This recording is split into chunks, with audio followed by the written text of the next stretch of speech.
Auteure à multiples talents, je reçois aujourd'hui Annabelle Boyer pour parler en fait de ses 7 guides pratiques écrits aux éditions Béliveau Éditeur avec un 8e qui est en chemin. Bonjour Annabelle. Bonjour Pamela.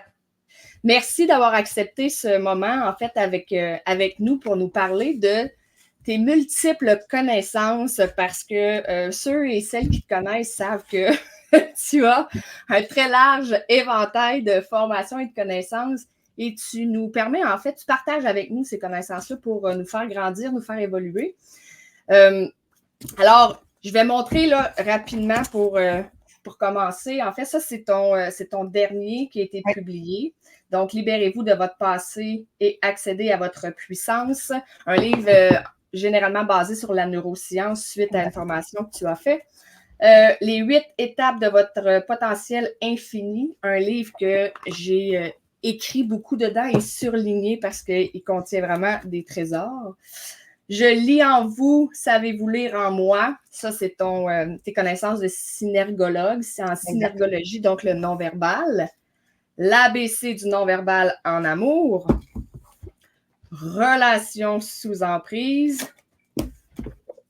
Détecteur de mensonges, encore celui-là, il est plus récent, il est super intéressant.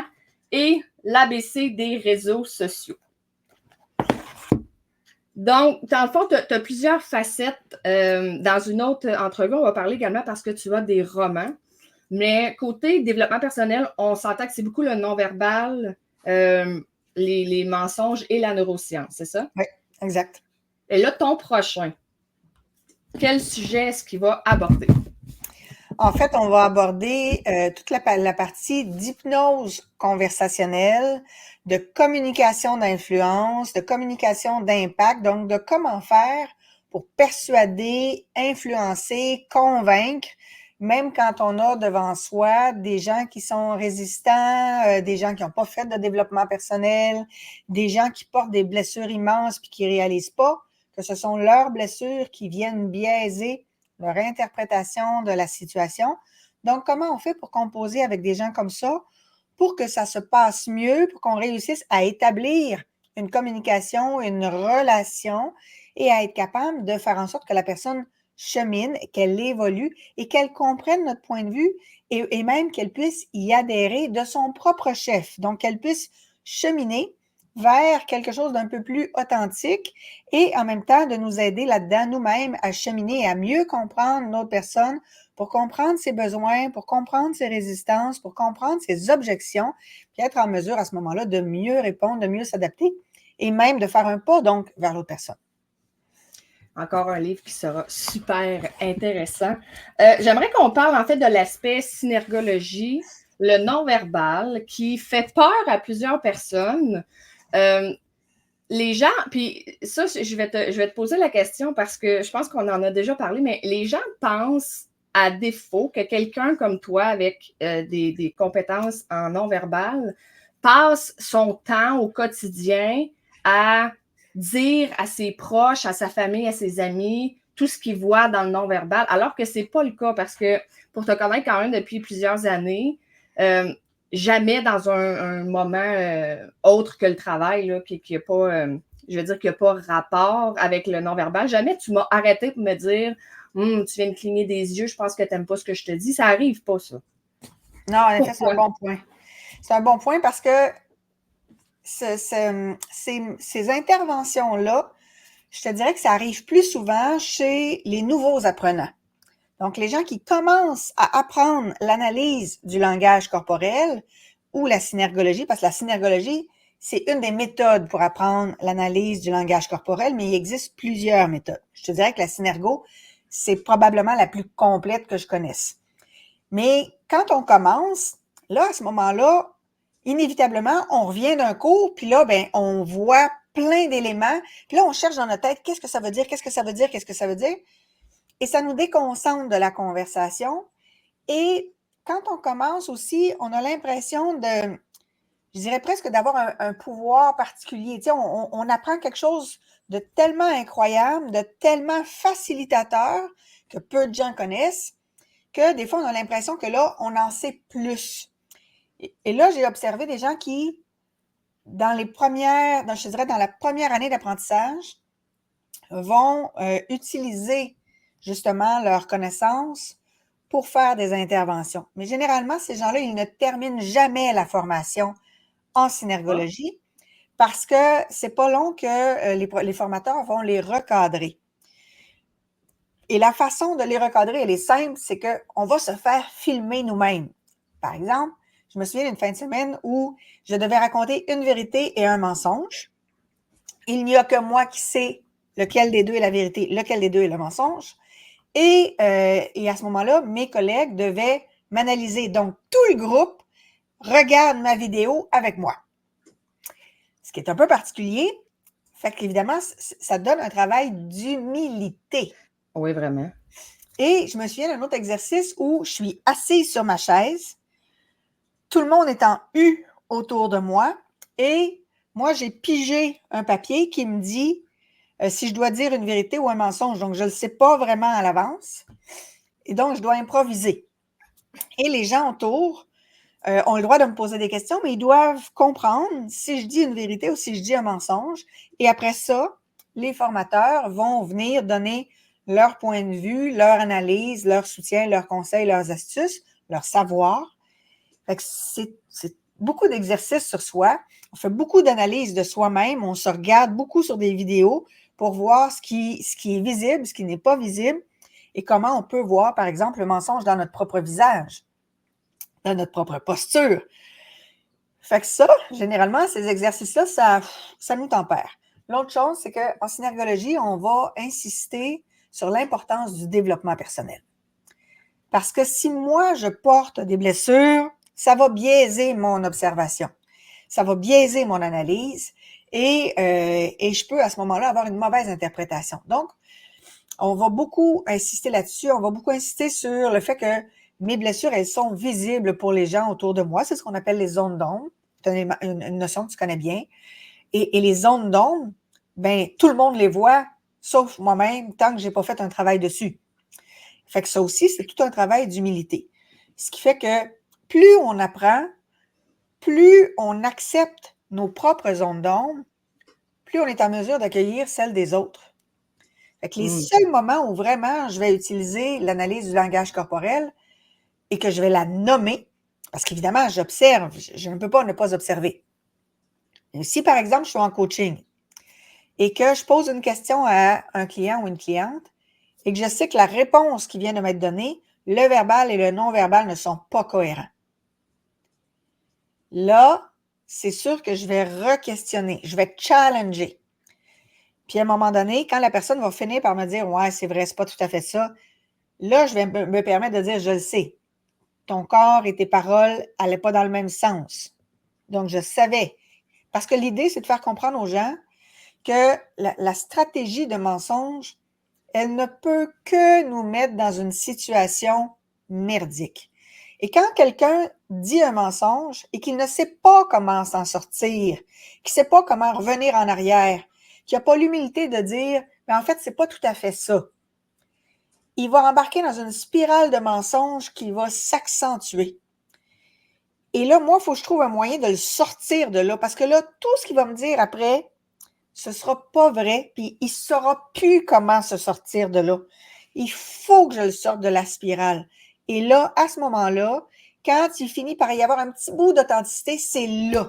C'est là où je vais mentionner que le non-verbal n'était pas cohérent avec le verbal, parce que là, la personne comprend que je vois son mensonge et donc qu'elle est mieux d'être dans l'authenticité. Là, on vient de casser la spirale. Fait que c'est les moments où je vais l'utiliser pour aider la personne à sortir de sa spirale de mensonges puis à revenir vers plus d'authenticité, même si ça implique de voir une partie d'elle-même qu'elle n'aime pas, qui est souffrante mais qui a besoin de revenir vers de la lumière pour qu'on puisse enfin passer par-dessus, aller libérer quelque chose, aller reprogrammer l'inconscient. Donc, comment on peut travailler, par exemple, par de l'hypnose pour réussir à atteindre un objectif enfin en enlevant, par exemple, de l'autosabotage. Donc là, c'est les moments où je vais l'utiliser. Et ce que je trouve intéressant dans ce que tu dis, en fait, puis que j'aimerais que les gens réalisent ou comprennent, c'est l'approche qui est utilisée, dans le sens où le non-verbal, quand on se forme en non-verbal, c'est pas pour attaquer l'autre à la moindre occasion puis dire je le vois dans tes yeux ou peu importe.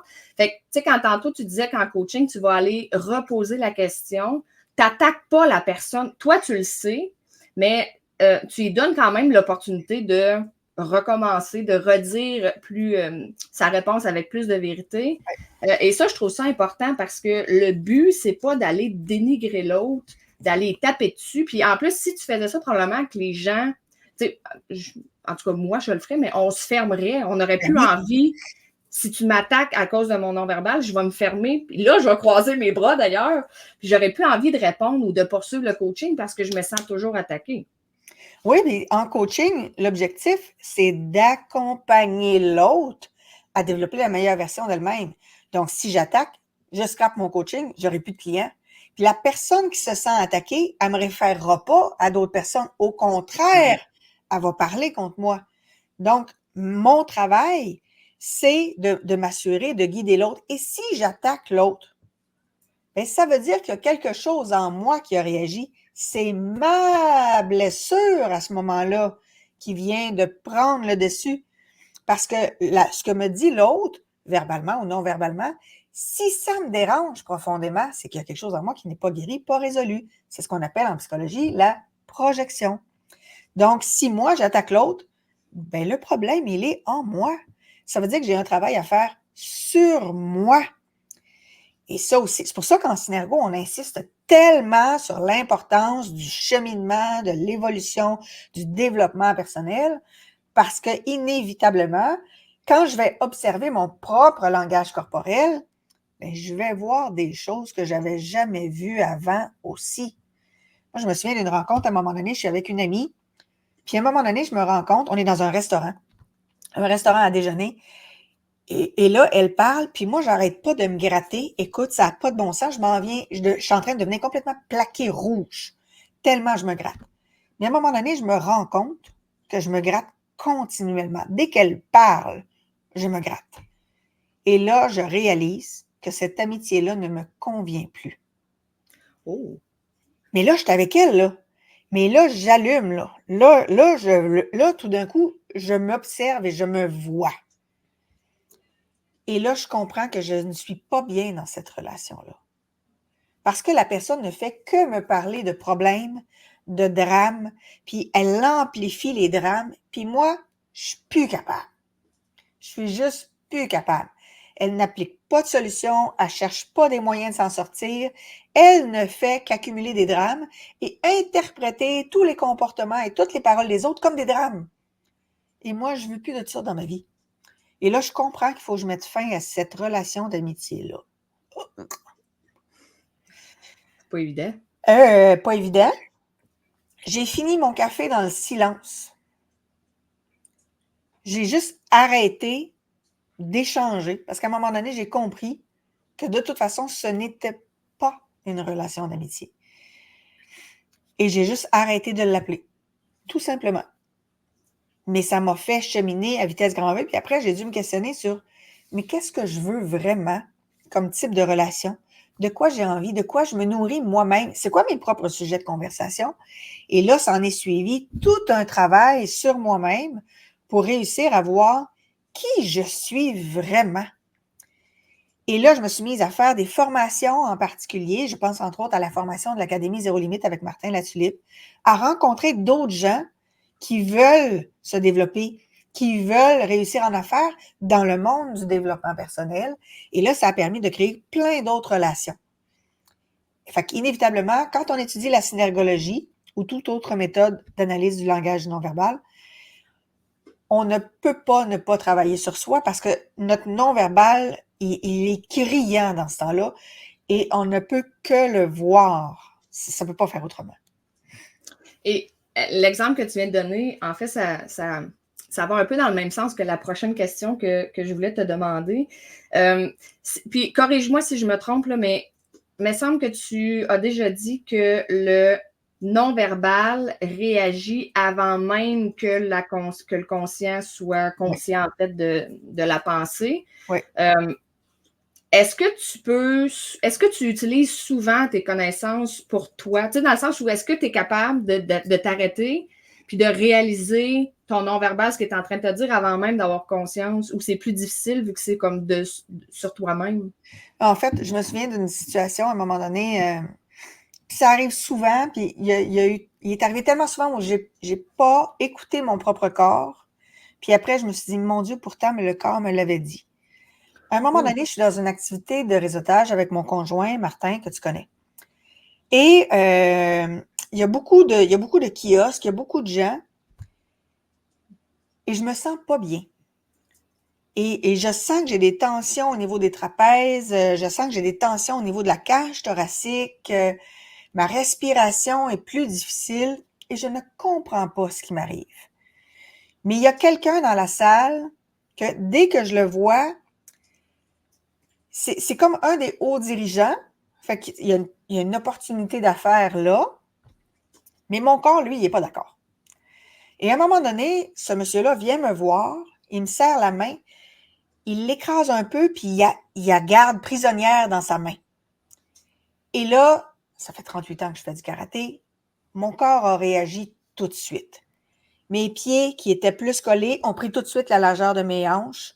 Le pied gauche plus avancé. Mon poing gauche s'est fermé. Je me suis redressée. Et là, c'est mon corps qui m'a dit qu'il se passait quelque chose. Mon corps se sentait menacé. Et j'ai tellement réagi fortement que mon fils, qui était dans la salle, il m'a vu, puis il est venu se coller sur moi tout de suite en me demandant « Ça va-tu, maman? » Fait que mon fils, qui était jeune à l'époque, là, qui devait avoir je dirais 12 ans peut-être, 10-12 ans, mon fils l'a vu tout de suite. Et là, quand il me l'a dit, ça m'a fait prendre conscience de ce qui était en train de se passer dans mon corps. Et là, j'ai eu le réflexe de regarder tout de suite mon conjoint qui était un petit peu plus loin dans la salle. Et au regard que j'ai fait, Martin a accouru tout de suite puis il est venu se coller sur moi. Et moi, j'ai dit à la personne devant moi, je vais récupérer ma main. Et là, il a fait, ah ben oui, hein, je suis en train de la tenir, hein, ah, ah, ah, ah, ah. Mais écoute, mon corps s'est mis tout de suite dans une position vraiment de combat, d'hyper-vigilance. Écoute, je me suis avancée là, comme je ferais en combat quand je veux m'assurer de dominer puis de faire comprendre à l'autre que j'ai pas peur de lui. Et mon conjoint a fortement réagi et lui-même s'est mis en avant de moi. Et là, écoute, le gars était super grand en plus. Puis Martin, moi je fais 5 pieds 6, Martin fait 5 pieds 8. Mais le gars était beaucoup plus grand que Martin. Écoute, Martin le regardait avec le menton nasal, il était prêt à y aller, tu sais. Mais c'est un des exemples où mon corps me disait quelque chose que ma tête n'avait pas encore conscientisé. Et aujourd'hui, je m'en rends compte encore. Quand mon corps réagit fortement, c'est là où il faut vraiment que je prenne le temps d'intérioriser, de regarder ce qui se passe. Et aujourd'hui, par exemple, dans les salons du livre ou quand on rencontre des nouveaux auteurs, j'écoute davantage mon corps. Tu sais, à un moment donné, on rencontrait une auteure, elle avait écrit un roman. Je suis avec mon collègue Jean-Luc, que tu connais aussi. Et à un moment donné, mon corps se referme. Puis je le sens s'affaisser et je sens que là, j'ai comme une perte d'énergie. Ça va pas. Il y a quelque chose qui me dérange. Et on a mis fin à l'entretien. Puis après, je parlais à Jean-Luc, puis je disais, je le sens pas. Il y a quelque chose qui me dérange. Puis il me disait, il dit, moi non plus. Il dit, je suis pas capable de mettre des mots dessus. Mais non. Puis il dit, pourtant, le livre était intéressant, mais non. Fait que les deux, on avait mauvais feeling. On voyait des choses différentes, mais les deux, à un moment donné, ça s'est arrêté là. Et aujourd'hui, j'écoute davantage mon corps, que ce soit même quand je rencontre un nouveau client, est-ce que je le veux vraiment comme client? Est-ce que ça va être un bon fit? C'est pour ça que maintenant, mes rencontres avec les nouveaux clients potentiels, je les fais en Zoom. Je veux les voir. Je veux pas juste entendre la voix. Et aujourd'hui, j'utilise davantage mon corps justement pour être plus à l'écoute puis de mieux comprendre ce que mon inconscient essaye de me dire. C'est intéressant et ça m'apporte une autre. Après ça, on passera à d'autres sujets parce que moi, je pourrais te parler de non-verbal pendant 2 heures, là, mais est-ce que, justement, tu sais, là, tu mentionnes que tu les rencontres pour voir leur corps, mais tu as parlé de la voix. Mis à part là, les signes que même nous, on peut savoir, là, sans avoir les tremblements, quand quelqu'un hausse le ton, est-ce qu'il y a des signes qui sont perceptibles dans la voix que tu peux justement comprendre, mettons, que la personne te ment ou autre chose, en fait, là, je sais pas. Oui, ben tu vois, il y a une anecdote que je raconte souvent, puis je ne te la ferai pas parce que ça va me prendre facilement 10 minutes, mais une des choses que je dis dans mon anecdote, c'est qu'à un moment donné, je suis avec quelqu'un et cette personne-là crouse mon conjoint allègrement. Et à un moment donné, Martin s'en rend compte et il s'arrange pour me placer dans la conversation que je suis là, que je suis sa conjointe et que j'analyse le non-verbal, ce qui va modifier tout son non-verbal. Et j'embarque dans le jeu puis je lui dis « Bonjour, je suis contente de vous rencontrer. » Et j'explique toujours que quand la dernière syllabe est plus aiguë, « Bonjour, je suis contente de vous rencontrer. » Quand la dernière syllabe est plus aiguë, en fin de phrase, en fin de mot, c'est un signe de stress ou de colère. Dans le cas de l'anecdote, c'était un signe de colère parce que je n'appréciais pas du tout ce que j'avais observé. Puis elle était allée de façon magistrale, je dirais. C'était particulier. Puis on était dans une activité de réseautage, dans une activité de chambre de commerce. Fait que c'était vraiment particulier. Puis il y a eu certains gestes plutôt déplacés. Donc, c'était bel et bien de la colère. Et ça, je l'écoute. Puis tu sais, entre le « je t'aime » ou le « je t'aime », dans le deuxième cas, c'est sûr que je pose des questions. Ça va? Comment a été ta journée? Y a-t-il quelque chose qui te tracasse? C'est sûr que je vais questionner. Donc, j'écoute beaucoup vraiment le ton, les dernières syllabes, une réponse trop rapide, une réponse trop lente. Ça, je vais prendre le temps parce que, par exemple, dans la détection des mensonges, quand la personne raconte un mensonge pour la première fois, comme elle l'élabore en même temps qu'elle parle, la voix est un peu plus lente. Parce qu'il faut qu'elle prenne le temps de réfléchir à ce qu'elle va dire. Mais si c'est un mensonge qui, au contraire, a déjà été raconté plus d'une fois, mais là, au contraire, ça va être dit plus rapidement, justement pour se débarrasser du mensonge. Fait que si j'ai quelqu'un qui me parle de quelque chose de vrai, ben, c'est le petit bout qui est plus rapide, là, c'est sûr que c'est lui que je vais questionner. C'est sûr. Parce que c'est sorti de la façon normale de parler. Donc, c'est un phénomène de ce qu'on appelle de l'idiosyncrasie. Donc, il y a une façon normale de se comporter. Puis là, tout d'un coup, ouf, il y a un flip, il y a un changement.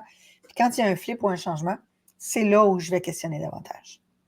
Est-ce qu'il y a des choix de mots? Là, je pense beaucoup à... On peut, mettons, attribuer des sacres à la colère, alors que ce n'est pas nécessairement le cas. Mais est-ce qu'il y a des mots particuliers que la personne peut utiliser que tu vas quand même... Là, je ne parle pas de « je suis triste » parce que ça le dit clairement c'est quoi l'émotion, mais y a-tu des signes avec des mots utilisés? Ouais. Ah mais oui, hein? Des fois, dans les séries policières, on l'observe parce que ça, c'est utilisé. Disons qu'il y a eu un meurtre, mais on pense encore que la personne, elle est simplement disparue. On ne sait pas qu'elle est morte. La seule personne qui sait que la personne est morte, c'est le meurtrier. Et tout le monde parle donc de la personne disparue au présent parce qu'il pense qu'elle est encore en vie, sauf le meurtrier qui, lui, tout d'un coup, a utilisé un verbe au passé.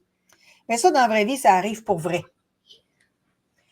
La même chose que la cliente qui vient me voir pour vraiment ne plus attirer de nouvelles relations toxiques, puis que tout d'un coup, elle ne me parle pas de son ex, elle parle de son chum. Là, je vais questionner parce que il y a une bonne chance que la rechute a déjà eu lieu ou est sur le point d'avoir lieu. Parce qu'elle est revenue avec l'ancien statut. Quand j'ai une cliente qui est toujours pas capable de dire que c'est son ex-mari, mais qui l'appelle encore son mari, je sais que la relation n'est pas terminée. Donc, il y a des choses comme ça que je vais prêter attention davantage. Je vais regarder aussi, est-ce que le vocabulaire, il est négatif? Les gens qui utilisent beaucoup de phrases en ne pas, il n'y a pas de problème. Et là, je regarde tout le temps dans ce temps-là, quel est le vocabulaire qui est utilisé. Puis souvent, je me retrouve avec des gens qui ont un vocabulaire très, très, très négatif et qui ne comprennent pas pourquoi, dans leur vie tous les jours, il arrive continuellement des drames. Mais oui, mais le cerveau occulte la négation. Fait que lui, il entend juste problème. Donc, on travaille beaucoup à ce moment-là le vocabulaire pour permettre au cerveau d'avoir des mots plus constructifs, plus positifs. Sinon, c'est d'une lourdeur qui n'a pas de bon sens, là. Donc, là, je vais faire hyper attention au vocabulaire. Prochaine question. Et moi, je sais, en tout cas, à moins que je me trompe, là, mais je connais ta réponse, mais j'ai juste hâte de te l'entendre dire. Quelqu'un qui te dit, moi, je ne mens jamais. Et voilà. Explique-nous. Ça, je l'ai découvert dans le détecteur de mensonges et pour être entièrement franche, on dirait que ça m'a aidé à me sentir un peu moins coupable. Ouais. Parce que, en fait, je veux pas. OK, réponds à la question, je veux pas trop en dire. Quelqu'un qui dit je ne mens jamais. Impossible. Les études en psychologie ont démontré que l'on ment en moyenne 6 à 200 fois par jour. Et une omission, c'est un mensonge. Fait que quand on nous demande comment ça va, puis qu'on répond ah, ça va bien, puis que c'est pas vrai, mais que ça nous tente juste pas d'en parler à la personne qui est en avant de nous, on vient quand même de mentir. Quand on rencontre des nouveaux parents qui ont un bébé qui ne correspond pas tout à fait à nos critères de beauté, même si le bébé il est laid comme un pichou, on va quand même dire aux parents « Oh, il est donc ben beau! » Donc, même fois où on ne dit pas vraiment ce qu'on pense parce qu'on ne veut pas partir une chicane. Et les gens ne comprennent pas, puis j'ai eu la discussion avec une cliente cette semaine, les gens ne comprennent pas que d'être authentique, ça ne veut pas dire de vomir ses émotions dans la face de l'autre. C'est pas ça, être authentique. Mon émotion, elle m'appartient. Mais les gens, ils sont binaires. C'est ou bien je dis un mensonge, ou je dis la vérité, puis ça part une chicane. Mais c'est pas ça! C'est pas ça, être authentique. Être authentique, ça veut dire que je gère mon émotion. Être authentique, ça veut dire que je gère mon besoin. Donc, j'ai pas à agresser l'autre avec mon émotion, avec mon besoin, avec mes blessures, avec mon interprétation, avec mes jugements, avec mes critiques, avec mes reproches. Mais les gens ne connaissent pas la communication non violente. Fait qu'ils préfèrent mentir, faire des petits mensonges, mais les petits mensonges deviennent de plus en plus gros. Et souvent, les gens me disent « Oh non, non, mais moi, je ne mens pas. » Et ça me prend entre 3 et 10 questions. Et c'est sûr qu'ils vont me sortir un mensonge.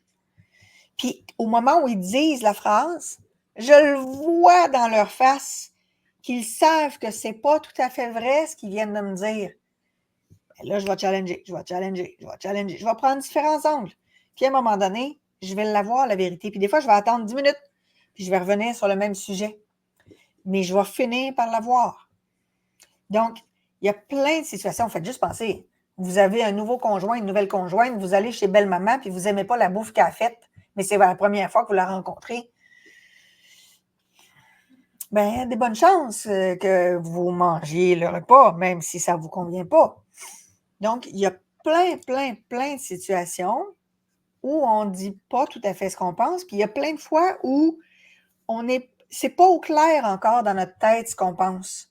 On n'a pas fait le ménage nous-mêmes de nos pensées, mais en faisant une affirmation, on se rend bien compte que ça n'a pas d'allure ce qu'on vient de dire. Mais le problème, c'est qu'une fois qu'on a commencé à dire un mensonge, ça demande beaucoup d'humilité de revenir en arrière puis de dire « En fait, c'est pas tout à fait ça ». Généralement, les gens vont s'enfoncer dans leur mensonge. Puis pour toutes sortes de raisons. C'est quelqu'un qui s'est levé en retard, puis qui n'ose pas dire que finalement, ben, au lieu de peser sur snooze, il a pesé sur arrêter parce qu'il espérait dormir puis qu'il s'est rendormi. Oh, mon cadran, il n'a pas marché. Ben oui. C'est vrai, ça. Ben oui. Donc, il y a plein de situations. Oh, ton chèque est dans le mal. Ben oui. Puis généralement, les menteurs ne se souviennent pas de leur mensonge 2 semaines après. Ils ne se souviennent pas de la raison qu'ils ont donnée. Le problème, c'est que moi, je m'en souviens parce que je l'ai écrit. Donc, quand tu leur en reparles, je vais m'arranger pour poser les questions différemment. Puis là, ben, je vois qu'ils cherchent dans leur tête qu'est-ce qu'ils m'ont répondu. Ils ne s'en souviennent pas. Oh. Donc, inévitablement, ça finit par sortir. Mais c'est certain que tout le monde ment. Et pour ne pas mentir, ça implique de faire un travail sur soi au niveau de l'inconscient. Et ça, c'est plus difficile parce qu'on a des réflexes de mensonge qui sont programmés dans notre système réticulé activateur, donc dans une zone de l'inconscient, parce qu'enfant, on a appris que dans certaines situations, le mensonge pouvait nous permettre d'obtenir quelque chose ou de ne pas perdre quelque chose. Et donc, c'est devenu une stratégie pour négocier. Et cette stratégie-là, bien, c'est difficile de s'en défaire à l'âge adulte parce qu'il faut encore admettre qu'on adoptait le comportement d'un enfant ou d'un adolescent. Donc, il y a un comportement immature qui est resté. Et là, de se dire, ce volet-là de moi, c'est pas mature, j'aimerais ça passer à quelque chose de plus sage, c'est pas évident. Donc, ça demande un travail sur soi, mais c'est certain que tout le monde ment. Et ça me fait penser, tu as donné l'exemple tantôt, quand on dit est-ce que ça va bien et qu'on répond oui.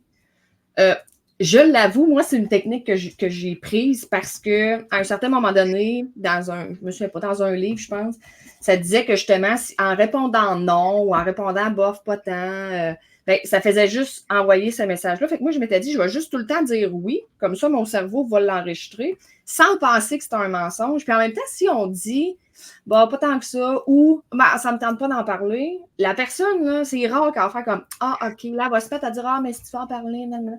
Fait que, dans la question, ça va bien. Si, mettons, on file pas, de façon authentique, comment on peut répondre?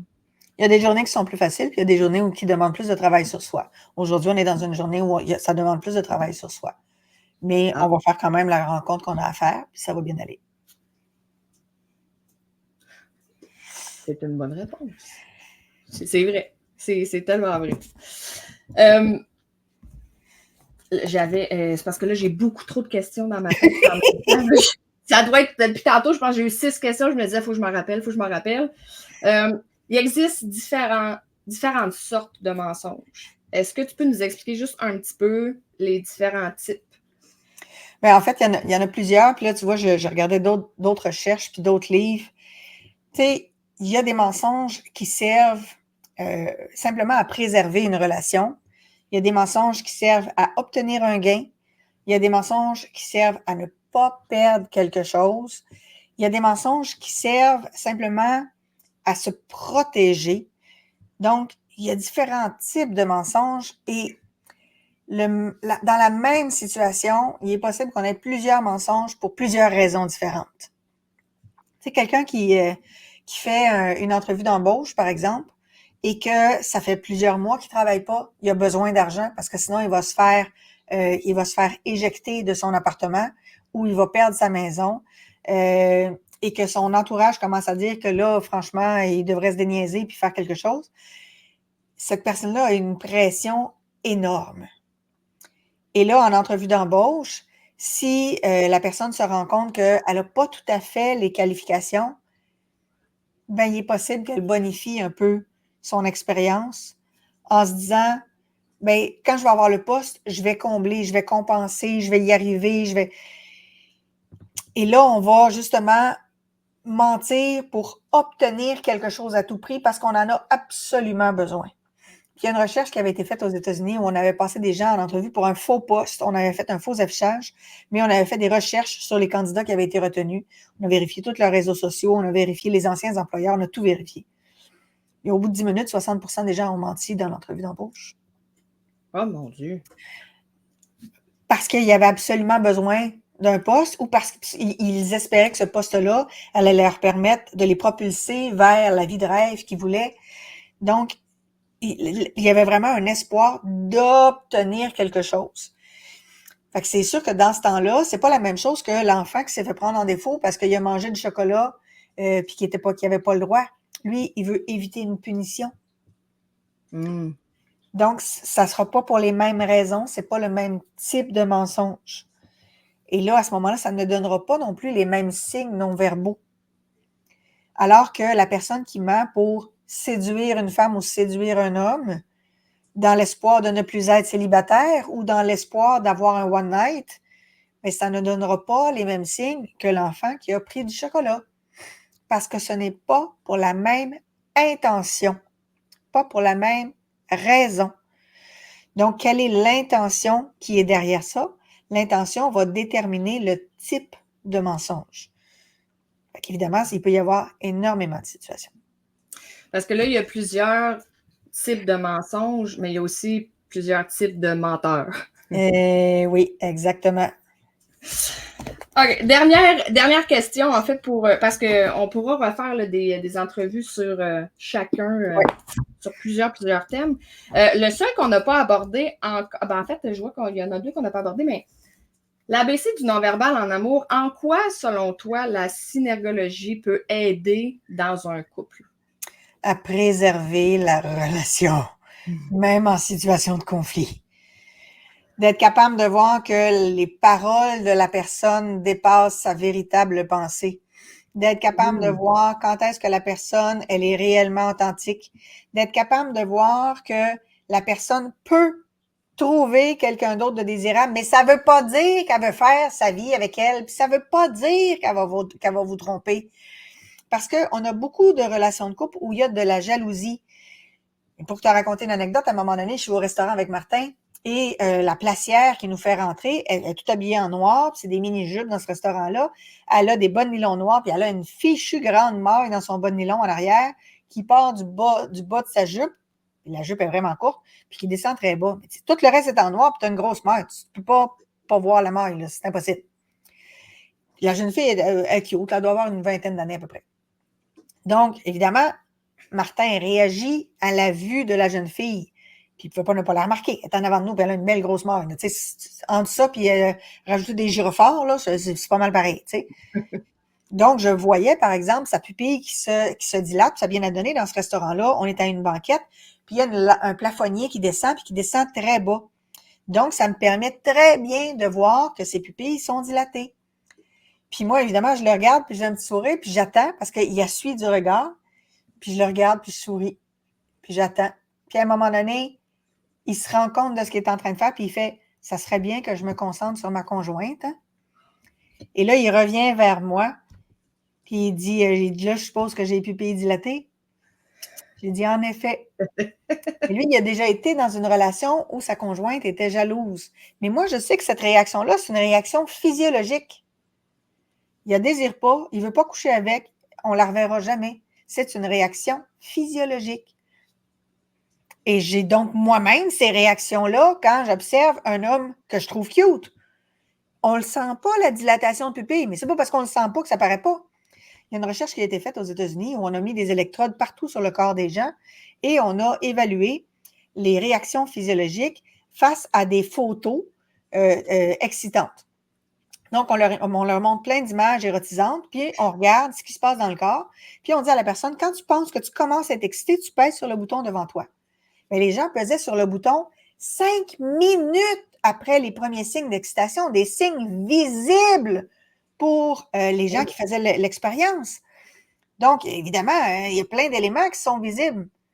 Et c'est normal, c'est une réaction normale. Si on n'avait pas cette réaction-là, bien, ça voudrait dire qu'il y a une coupe d'hormones dans notre corps qui ne se produirait pas pantoute. C'est pas bon signe.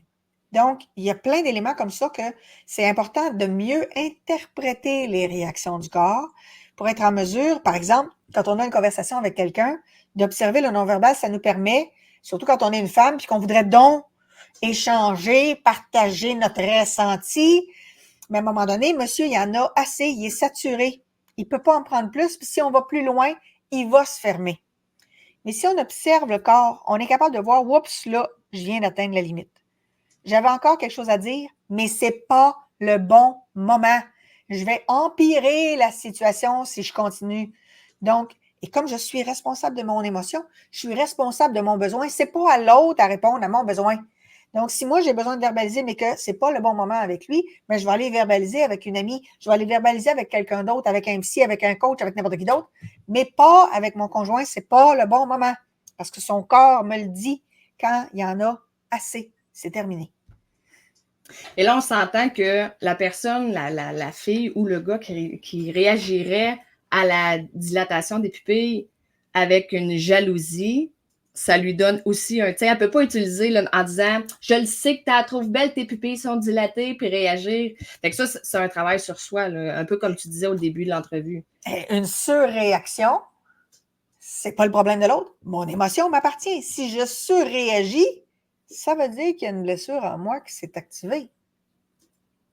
Laquelle?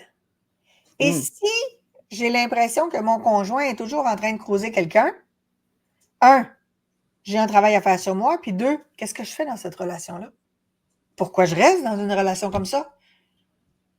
Il y a ça aussi, là, c'est un choix de rester dans une relation. Donc là aussi, il y a un travail sur soi à faire. Dernière question pour vrai. J'aimerais que tu nous parles un peu de Libérez-vous de votre passé et accédez à votre puissance. Comme je l'ai dit en début, là, c'est suite à une formation en neurosciences. Qu'est-ce que les gens vont rechercher dans cette lecture-là? Là, écoute, on pourrait en faire une entrevue complète, là, mais si mettons, tu fais un résumé, parce que ça, c'est une Bible, c'est vraiment une Bible de table de chevet, ce livre. Ben, en fait, tous tes livres. Qu'est-ce qu'ils vont chercher dans cette lecture-là? En fait, ils vont mieux comprendre pourquoi il y a quelque chose qui bloque, pourquoi ils n'ont pas leur vie rêvée, ça vient d'où, et ils vont avoir des outils concrets pour cheminer par eux-mêmes. Et ça va être les premiers outils. Parce que faut savoir que quand on porte des blessures, il y a des blessures dont on est conscient. Il y a des blessures qui sont visibles. Mais en dessous de tout ça, il y en a d'autres qu'on est moins habitué à voir parce qu'on est habitué de voir celles qui sont plus en surface, même s'il y en a qui peuvent être assez crunchy. Donc, l'idée, c'est qu'avec les outils qui sont là-dedans, d'être capable de travailler les blessures qui sont visibles, que je connais, que j'ai déjà vues, mais de commencer à les travailler pour m'en libérer. Parce que ces blessures-là qui sont visibles, que je connais, celles-là, je vais être assez à l'aise de dire je la travaille puis je passe par-dessus. Pour qu'on puisse ensuite aller travailler celles qui sont en profondeur. Et celles qui sont en profondeur, à ce moment-là, ça va être plus facile si on les travaille avec un coach qui est certifié, qui connaît les neurosciences aussi, pour être en mesure vraiment d'avancer. Mais ce livre-là va leur donner déjà des pistes de travail vraiment intéressantes, puis ça va leur permettre de comprendre des choses qu'ils n'avaient jamais compris avant. Parce qu'inévitablement, des livres, j'en ai lu des tonnes et des tonnes et des tonnes. J'ai fait le calcul que l'année passée, j'ai donné 350 livres que j'avais lus puis que j'avais plus besoin. Et pourtant, j'ai des bibliothèques pleines à craquer. J'ai des piles à lire un peu partout dans la maison, là. Fait qu'il y en a beaucoup. Puis je fais encore beaucoup de formations pour être en mesure de vraiment m'améliorer, trouver des nouveaux outils, tester des nouvelles façons de faire ou simplement entendre différemment un outil que je connais déjà, voir si je peux le bonifier, mieux le comprendre, aller plus en profondeur ou plus en détail dans la technique comme telle. Donc, dans ce livre-là, je vous ai mis beaucoup, beaucoup, beaucoup d'éléments pour mieux se comprendre puis être capable de cheminer par soi-même. Sur quoi tu aimerais... Attends, je reformule ma question parce que avec toi, c'est pas sur quoi tu aimerais écrire, mais sur quoi vas-tu écrire? Parce que quand tu as un projet, tu l'accomplis. Quels vont être en fait les prochains sujets que tu aimerais aborder dans tes livres de croissance personnelle? Ben, tu vois, comme je te disais dans le prochain, là, influencer, persuader avec puissance, ouais. Il va y avoir un gros volet d'hypnose conversationnelle parce que ça, c'est un élément que j'apprivoise de plus en plus parce que de l'hypnose, ça fait déjà quelques années que j'en pratique et j'ai fait plusieurs écoles d'hypnose parce que chaque école a ses particularités, ses spécialités, ses forces et ses lacunes. Et donc, d'un formateur à l'autre, les forces ne sont pas les mêmes, les lacunes ne sont pas les mêmes, la compréhension n'est pas la même, les outils utilisés ne sont pas les mêmes. Et l'hypnose conversationnelle, ça, c'est quelque chose qui m'interpelle tout particulièrement. L'autre élément que je suis en train beaucoup de travailler, c'est tout l'aspect des capacités de notre cerveau à augmenter ses capacités de guérison. Ça, c'est un élément qui me passionne beaucoup. Fait qu'en ce moment, je suis beaucoup dans des livres qui portent sur ce sujet-là et je regarde ce que les neurosciences ont réussi à démontrer dans les moyens, parce que les neurosciences étudient en ce moment les guérisons spontanées ou inexpliquées. Donc, d'essayer de comprendre ce qui se passe dans le cerveau pour que le cerveau arrive à produire sa propre pharmacie, sa propre pharmacologie nécessaire à la guérison. Ça, c'est un sujet qui m'interpelle tout particulièrement.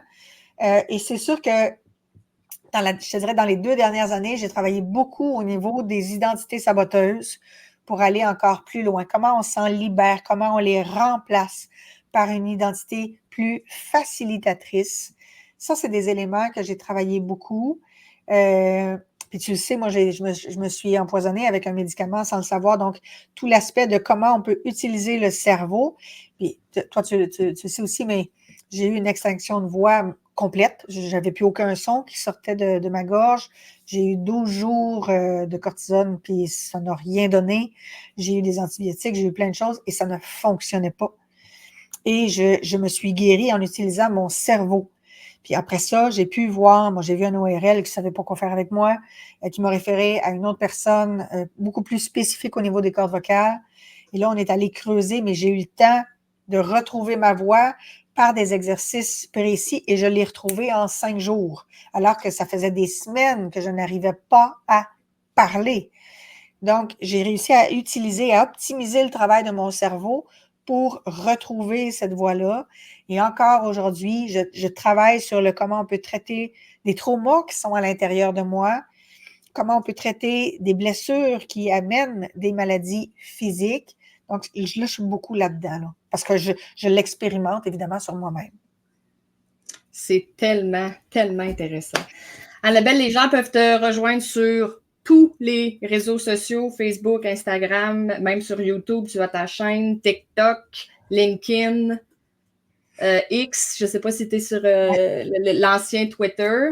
Alors, avec ton nom, ils peuvent te rejoindre facilement et sur ton site Internet également. Merci d'avoir pris ce temps avec nous pour nous donner une multitude d'informations. Et tel que mentionné, là, on aura d'autres entrevues des sujets plus spécifiques. Alors, je te souhaite vraiment des prochaines écritures très inspirantes, plus pour nous, en fait, parce que ça va être un cadeau qu'on s'offre. Merci d'avoir pris ce temps-là avec nous. Merci à toi.